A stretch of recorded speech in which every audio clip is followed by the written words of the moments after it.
C'est Didier Decoing. Voici Pierre-Emmanuel Barré.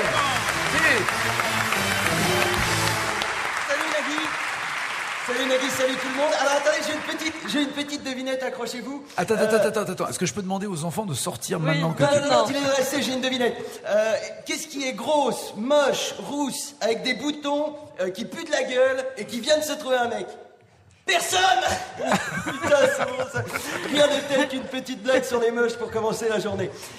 Et puisqu'on parle de trucs moches, aujourd'hui on est en direct de Nancy. Alors, ça aurait pu être pire, on aurait pu y être demain aussi. En tout cas, ça fait un bail que j'étais pas venu en déplacement avec vous. Maintenant, je me souviens pourquoi. Ne nous voilons pas la face. Nancy a un peu la réputation d'être une ville grisâtre, au vent glaçant et à la population consanguine. Eh bien, c'est faux. C'est faux, à l'heure où je vous parle, il n'y a pas un pet de vent. Ne voyez bien sûr aucun parisianisme dans mon discours. Il y a plein de villes de province où il fait bon vivre et je suis sûr que Nancy, ça peut être très sympa. Si on n'y habite pas. Et ceci dit, je suis ravi d'être là. Premièrement, j'ai pas croisé un seul Parisien depuis ce matin. Et deuxièmement, j'adore les endroits glauques. La preuve, hier soir, j'étais dans Daniel Morin. Et puis, c'est important de rendre hommage aux habitants de Meurthe-et-Moselle. La France leur doit beaucoup. On dit que le pays a été sauvé parce que le nuage de Tchernobyl s'est arrêté au-dessus de votre région. Et ça se voit. Ça se voit, d'ailleurs. Mais ça n'est pas le seul sinistre qu'ait connu la Lorraine. Elle a toujours été en première ligne face aux pires atrocités de notre histoire. La Première Guerre mondiale, la Seconde Guerre mondiale, la naissance de Nadine Morano. Nadine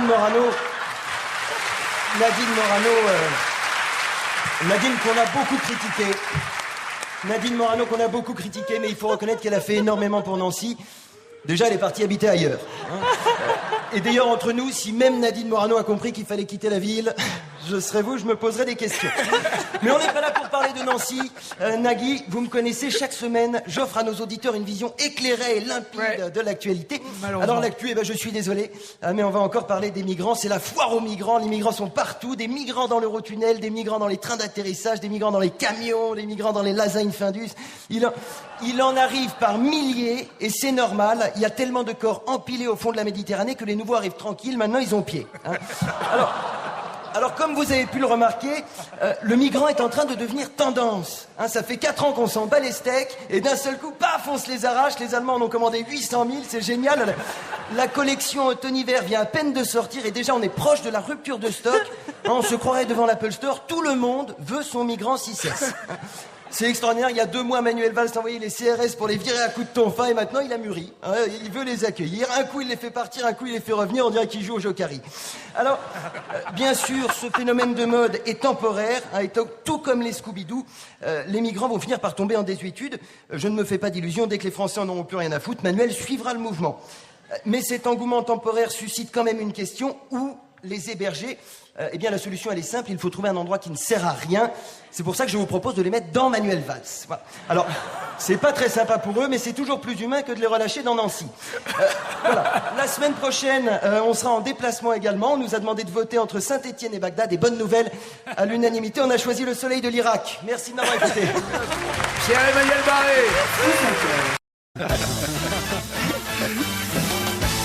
Pierre-Emmanuel Barré, dans quelle humeur êtes-vous avec votre neurone? Ça va pas. Ça va pas du tout, Nagui.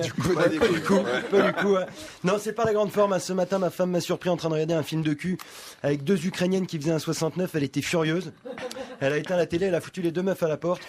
Non mais, elle est relou, elle est chiante. Elle veut jamais que je m'amuse. Par exemple, j'adorais aller jouer au basket avec le fils des voisins. Elle me l'a formellement interdit. C'est con, il faut profiter de sa jeunesse. Quand il aura 6 mois, il rentrera plus dans le panier, le gamin.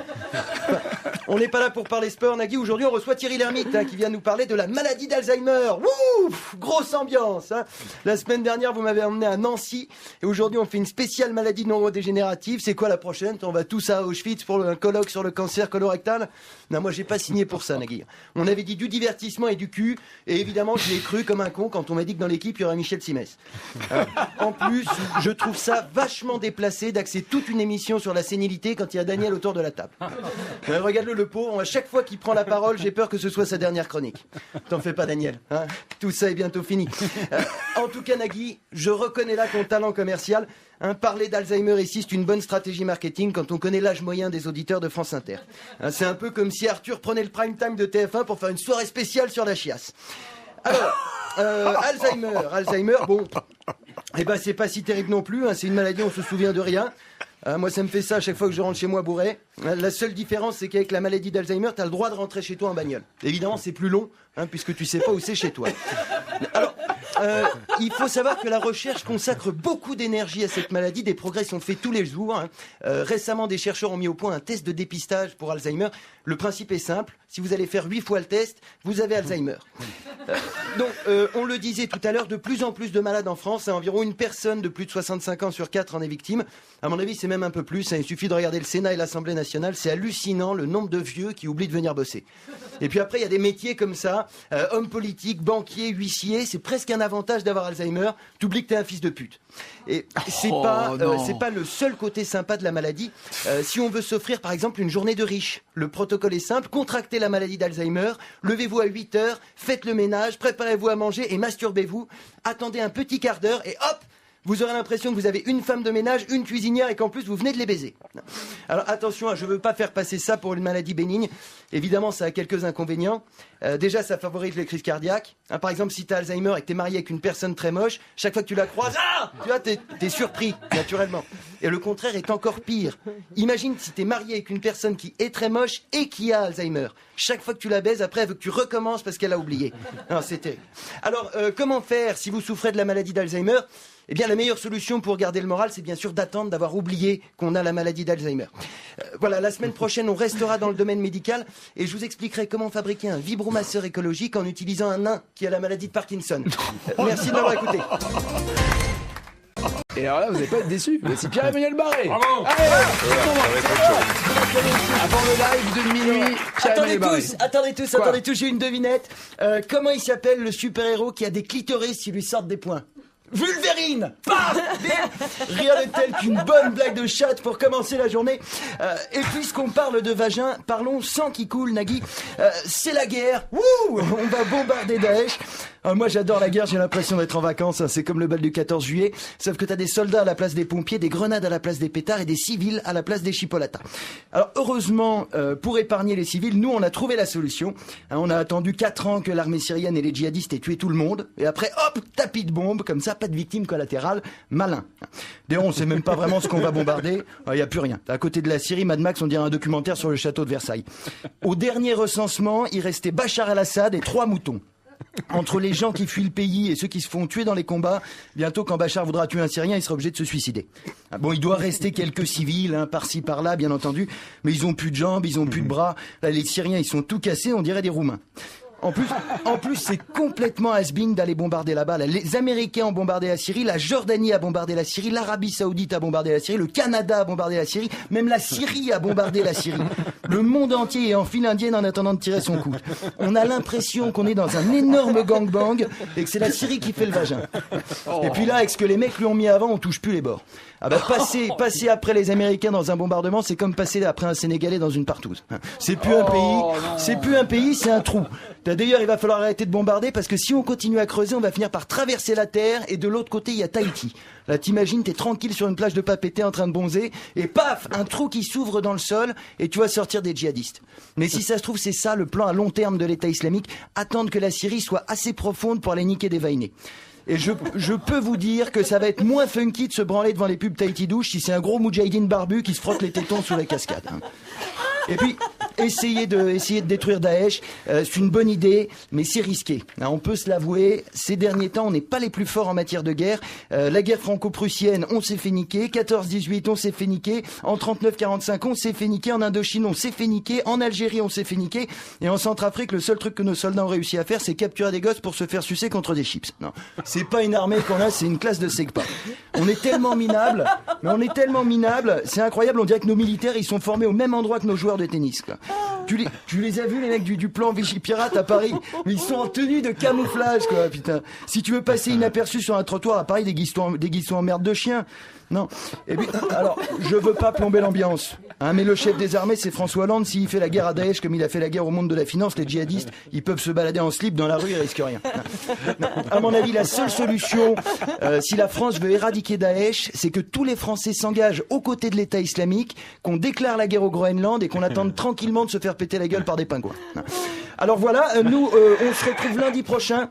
pour ma chronique cinéma.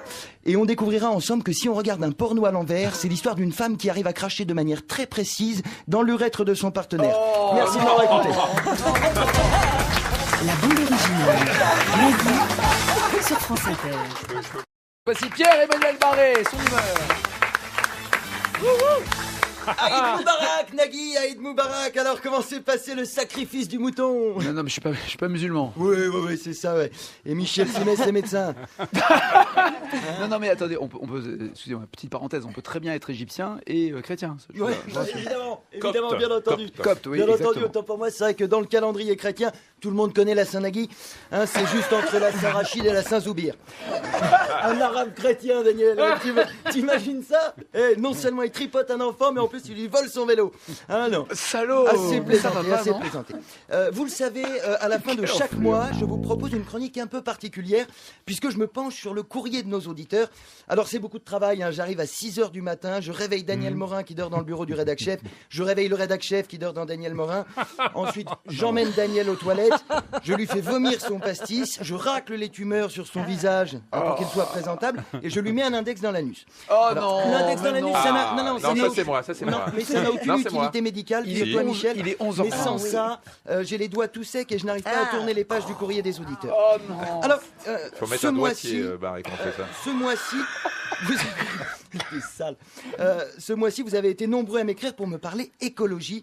J'ai sous les yeux la lettre de Jean-David de Brest. Bonjour Pierre-Emmanuel, comment laisser une terre propre à nos enfants? Alors déjà, Jean-David, qui t'a demandé de faire des gosses? Est-ce que l'humanité a vraiment intérêt à se reproduire? On est quand même une des seules espèces qui chie dans l'eau potable. Moi, je ne crois pas que ce soit dans notre intérêt de faire des enfants, cher Jean-David. Et en plus, excusez-moi, mais quand on s'appelle Jean-David, on se ligature la bite. Non. Qu'est-ce que c'est que ça? Qu'est-ce que c'est que ça, Jean-David? Un chrétien juif, maintenant? Il fait quoi, un chrétien juif? Il tripote un enfant et il produit son film? Non, il y en a marre de ces prénoms. En plus, sa lettre sent comme dans les fesses de Daniel. Non, c'est dégueulasse. Non, mais laissez une terre propre à nos enfants. Non, les enfants, ça sent mauvais, ça morve, ça se pisse dessus. Est-ce qu'il faudrait pas d'abord laisser des enfants propres à notre terre? Non.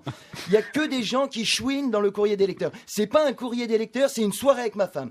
Ils sont tous là, gna gna gna, notre planète va mal, gna gna gna, la planète va pas. Alors déjà, petite mise au point, c'est pas notre planète. Si c'était notre planète, on se ferait pas chier à payer 1200 € de loyer par mois comme des cons.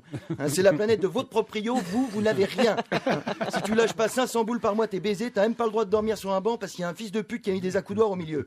Même quand vous allez mourir, ça t'intéresse, Daniel. Tous les 20 ans, faudra payer votre place au cimetière. Putain, même mort, on paye un loyer. C'est vrai. Enfin, c'est pas parce que c'est pas notre planète qu'il faut pas faire attention. Parce que j'étais pas là à l'état des lieux d'entrée, mais j'ai bien peur qu'on se fasse niquer le chèque de caution en partant. Alors, pour vous aider à moins polluer, je vous propose quelques astuces simples. Par exemple, un Européen utilise 13 kilos de papier toilette par an. Mon conseil, utilisez le papier toilette recto verso. C'est astucieux. Chaque année, 89 milliards de bouteilles d'eau en plastique sont vendues dans le monde. On peut éviter cela en transportant l'eau de manière écologique. Personnellement, moi, j'ai choisi d'utiliser une femme fontaine. C'est bien plus respectueux de l'environnement. Dans la nature, Je peux faire un papier dans la sur les nature, femmes fontaines. dans la nature, Michel, une bouteille en plastique met 400 ans à se dégrader. Une femme, 4 mois seulement. Les femmes, c'est mieux que les bouteilles. D'ailleurs, personne n'est jamais resté coincé dans le goulot d'une femme. C'est pas vrai. Vous le voyez. C'est pas vrai, ça Vous s'appelle voyez. le pénis captivus. Ça existe. Vous le voyez, faut c'est aller très même aller à simple. C'est très l'hôpital. simple. C'est très simple. Ensemble, on peut agir N'en dites pas pour trop, avoir une Marianne. planète On propre. passe à l'antenne. Faites attention. C'est important, Nagui, de respecter la Terre. N'oubliez pas qu'on sera bientôt tous dedans. Merci de m'avoir écouté. Merci, Pierre-Emmanuel Barré.